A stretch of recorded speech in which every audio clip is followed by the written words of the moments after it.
Good evening, everyone. It's October the 11th, 2024. As you can see from the title, I want to approach something differently. Now, I've talked a lot about bullying, and I've talked a lot about uh, uh, threatening people and harassing people um, over the social media and stuff, but there's one I really wanted to touch on today, and that's on misinformation.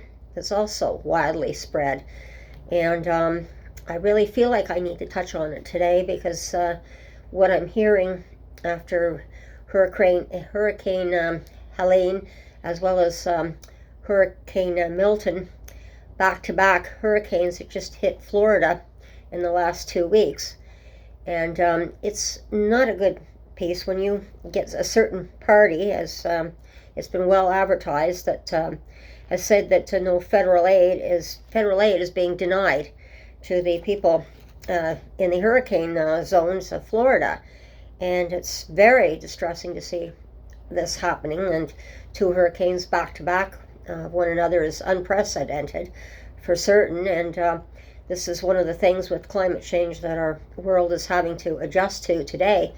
But to say that there's no federal aid is being denied by the Biden government is ridiculous, because we get calls, and I want to explain something about it's not only the federal aid that the people who are in the disaster zone can actually tap into and have the full resources, because the whole United States gets together and they bring resources from right across the states into a disaster zone, and zone, and FEMA does see to that, and time again we've seen this disaster relief over the TV. I mean, it's one thing, I know I'm not American, I'm Canadian, and here in Canada we've seen the results of this, but there's one thing that people do not realize, that when a disaster like that hits, it just doesn't affect the United States, it also affects Canada, because we do share the border with the United States, and we do get the tail end of some of the storms, and the hurricanes definitely hit our east coast, as well as the tornadoes and stuff usually come up through the mid-states and across our border. And as I've stated, last year we saw two unprecedented tornadoes hit our city as well last year, and it was shocking, and our neighbors, everyone got together and pitched in and helped to do the cleanup, that's for sure. Personally, I was lucky. I was not in the tornado zone, but frantic, because my brother, who is handicapped, was in the zone where the tornadoes were hitting, and thankfully I called him and he was all right, because he's bedridden. He cannot get out of bed. He has to use one of the lift chairs to get him out of bed and into the wheelchair, and the power went out on them too. And he said he couldn't have been more luckier at that time, because the tornado stopped at the top of his street and turned and went down the street right behind him and wiped the house out to 200 feet behind his property. So by luck, he was saved, but he could have been the only fatality possibly in the hurricane, because he had to make his bed. Now he doesn't sleep upstairs anymore. He's using his dining room now as his bedroom downstairs, and of course, to get a person in a lift with no way of getting them into the lift with no power, and even to try and get him into the basement, my sister-in-law in her 70s certainly cannot lift him to get him to safety at times. So that was one of the personal things that I was grateful for, that he was okay. But not everyone is so lucky. And just seeing the disaster down in Florida is just terrible, and all the other different hurricanes over the years that I've seen. But I wanted to state that Canada here, we do a lot. It's behind the scenes stuff.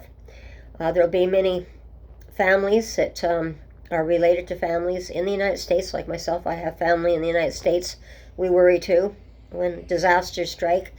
But there's many people that have families down in Florida who will be coming down from Canada to help them in the cleanup. And it's not just their own families around them. They're just going to pitch in and help as well. So It's not only just the States. We come down to help. And things have changed a lot over the years. I mean, we've had the war definitely of 1812 with the States, and that is long behind us, and we settled our differences. And then I wanted to bring a few things, just how our relationship with the United States, and it was probably around the First World War. I remember my mom talking about this, and this was Halifax Harbor at the time, and there was a munition ship that was docked in the harbor at the time that went on fire, and people couldn't get out of the way of this as well. They saw it coming, and they were scrambling to try and get out, but there was a lot of lives lost, and one of the heroes that emerged out of that at the time was one of the train person who is on the I don't know how you the wireless at the time that they had, where they had that clicking thing, where that's how they communicated. He was on it trying to call the train, get a hold of the train, because he knew that a train was coming into Halifax just at the time that this was probably going to blow and wipe out the whole entire, and the whole part, most of Halifax got wiped out with us. And he died at his post, but he was able to get the train stopped. And unfortunately, there was another disaster that we talk about in 1912, and that, of course, is the Titanic disaster. And I feel sorry for the poor wireless operator on the Titanic who tried frantically to get ships to come in and take people off the ships. And we all know what happened with the Carpathia. And the captain that did not respond as the closest ship, he had to live with that one for the rest of his life. But there was an awful lot of loss of life there as well. So sometimes you're spared, sometimes you're not. And those that got spared in the hurricanes have been very, very fortunate. But there's other things that Canada helps the United States with. They're our friend, they're our allies. Like I said, we have many people who are related to people in the States, so we're very, very close. We were great trade partners in that. But another one I wanted to talk about was when 9/11 happened and the Twin Towers came down. That was a horrible day. What Canada did that day was that we saw the towers come down. We saw the Pentagon hit with another plane. Then we had another plane that the passengers decided to sacrifice themselves and bring the plane down before it hit another important target, so they sacrificed. So there was a lot of sacrifices that day, as well as the fact that the United States had to shut their airspace down. They could not have any more planes in their airspace flying. So Canada said, get the planes across the border here. It was our airports that helped to bring the planes down that were coming into the United States that got caught up in that horrible situation.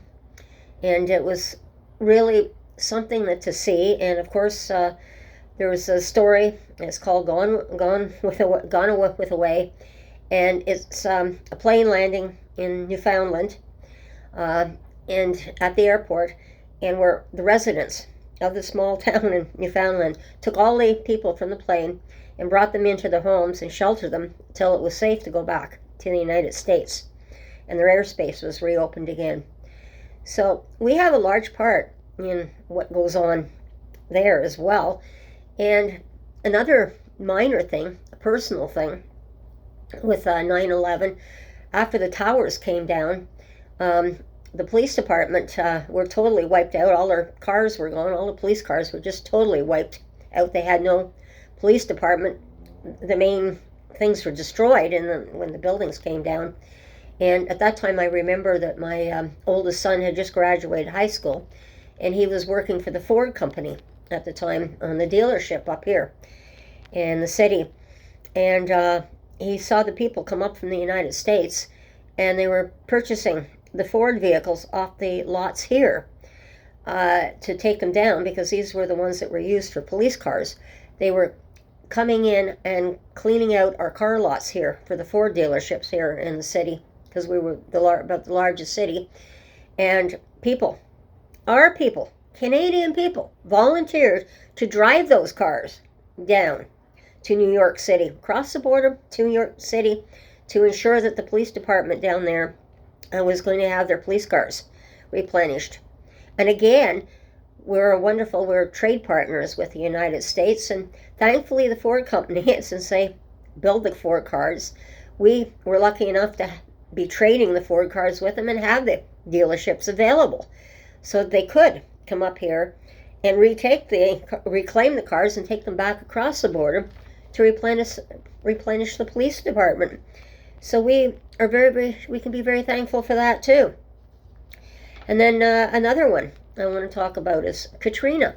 When Hurricane Katrina hit, we also went across the border.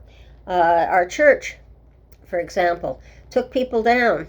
We were organizing busloads of people to go down in Katrina to help do the cleanup down there.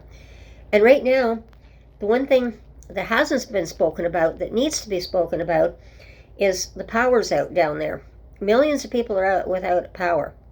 Now, we have a standing thing that when we're in trouble up here in Canada, the United States brings some of their people, their power people that do the power lines, bring them up here.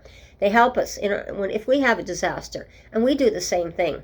Well, after Helene hit 2 weeks ago, we sent some people down there. We had a contingent of people go down there from the power companies here to help restore the power down there. Then we also scrambled even further when we knew that Hurricane Milton was coming in after that, to put more hydro people on the ground, to get the poles in, to get the hydro lines back up, so that people definitely have electricity, which is the most important thing that's necessary for people to even get started. We need the electricity. So we have at least maybe 200 people that have come down from our people from here to go down, our power people to do our power lines, to go down there to help in this terrible disaster. And to say no help's coming, that's not true.